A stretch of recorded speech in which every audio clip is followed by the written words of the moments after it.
Theme strongly debated in COP28 in Dubai is the link between conflicts and climate change. More on this story is within this report.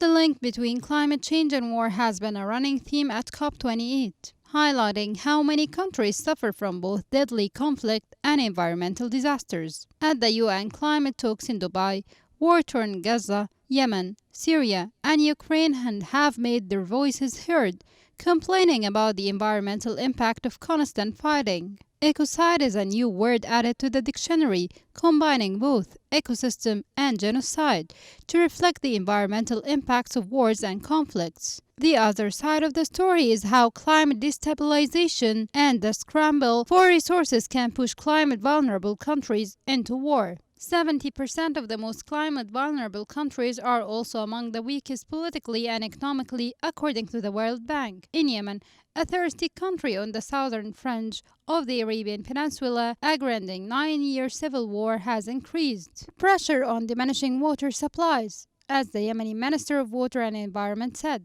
conflicts contribute a lot to increasing the suffering of citizens through their impact on environmental resources in general and water resources in particular, as he mentioned. At the Palestinian pavilion, Israel is defending its climate while violating the environmental rights of Palestinians living in Gaza and the West Bank. A climate expert with the Palestinian authorities said that Israeli bombardments in Gaza have destroyed plants, wastewater treatment facilities, and water wells. She also mentioned that plans to combat climate change were drawn up based on what was on the ground, but since the start of Israel war, there is nothing left.